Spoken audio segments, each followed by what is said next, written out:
बिस्मिल्लाहिर्रहमानिर्रहीम, अस्सलाम वालेकुम। कॉलम शामिल फारूकी की। आइए आज उनका एक कॉलम सुनते हैं, असफहान की गाय और टंडो आदम की भैंस। ये कॉलम यकम मई 1998 को शाया हुआ। लिखते हैं, मेरे एक दोस्त मेरे कॉलमों को बड़ी पाबंदी के साथ पढ़ते हैं और शायद मेरा दिल रखने के लिए या ये बताने के लिए कि वो वाकई मेरे कॉलम पढ़ते हैं, जब कभी मुझसे मिलते हैं, कभी किसी कॉलम की तारीफ करते हैं, कभी किसी पर तनकीद।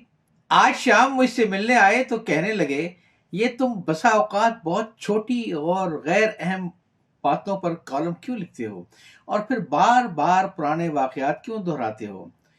मैंने अपने दोस्त से कहा कि छोटी छोटी बातों पर तो मैं कॉलम इसलिए लिखता हूँ कि अगर अरबाब हल कद्र छोटी मोटी बातों पर तवज्जो देने लगे तो बड़े बड़े मसाइल पैदा नहीं होंगे, या अगर पैदा हो भी गए तो बहुत जल्दी से और बहुत आसानी से हल हो जाएंगे।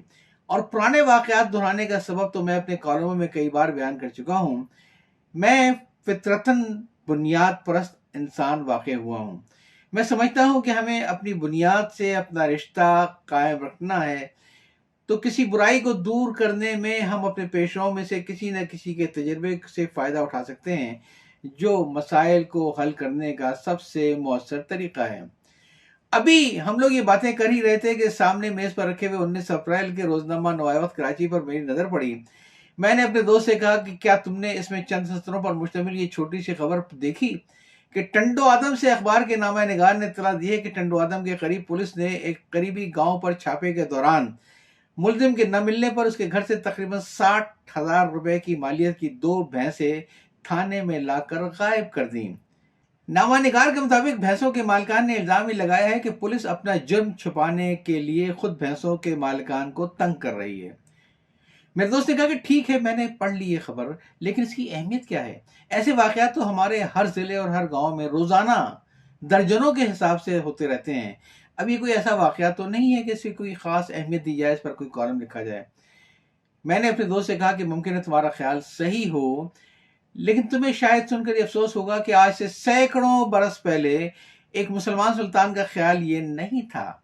यहाँ तो कम से कम 2 भैंसों का मामला है, लेकिन वो सुल्तान तो सिर्फ एक गांव के मामले पर कांप उठा था।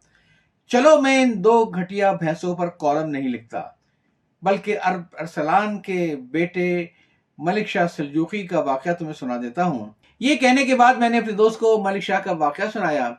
एक बार वो असफहान के करीब किसी गांव में शिकार खेलने गया। बहुत से सिपाही उसके साथ जंगल में चले गए, लेकिन कुछ लोग गांव में ठहर गए। गांव में रह जाने वाले उसके कुछ गुलामों ने एक गाय पकड़ी और उसे ज़िबा करके खा गए। वो गाय एक बूढ़ी औरत की थी जो अपनी 4 कमसिन बच्चों की परवरिश इसी गाय के दूध से करती थी।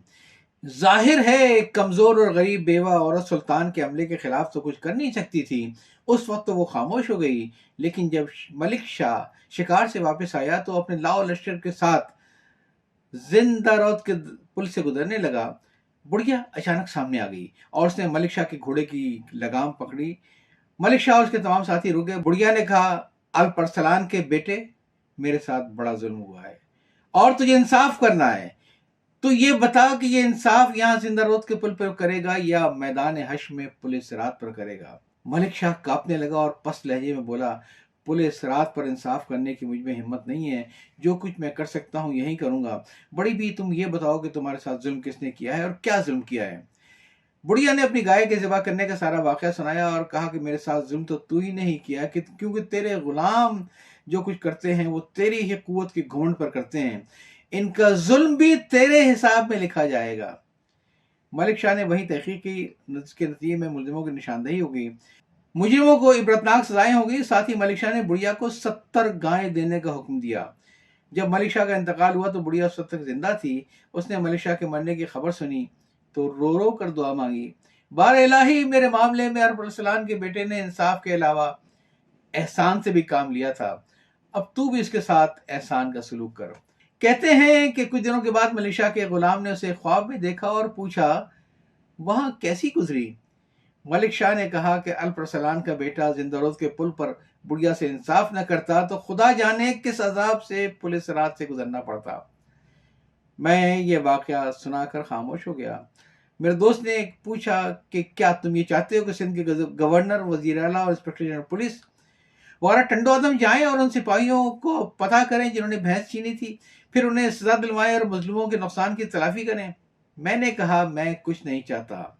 अगर इस वाक़े पर कॉलम लिखता तो अपनी बुनियाद परस्ती का सबूत देते हुए अल्परसलान के बेटे मलिक शाह सल्जूकी का एक किस्सा मुतल्लिका लोगों को सिर्फ ये याद दिलाने के लिए सुनाता कि इंसाफ उन्हें करना ही पड़ेगा, ख्वाह टंडो आदम के मैदान में करें या उस मैदान में करें जहां हज़रत आदम अलैहिस्सलाम से लेकर मोहम्मद सल्लल्लाहु अलैहि वसल्लम तक सारे अंबिया मौजूद होंगे और इंसाफ होता हुआ देख रहे होंगे। कॉलम आपने सुना अस्फहान की गाय और टंडो आदम की भैंसें। ये कॉलम 19 मई 1998 को शाये हुआ था।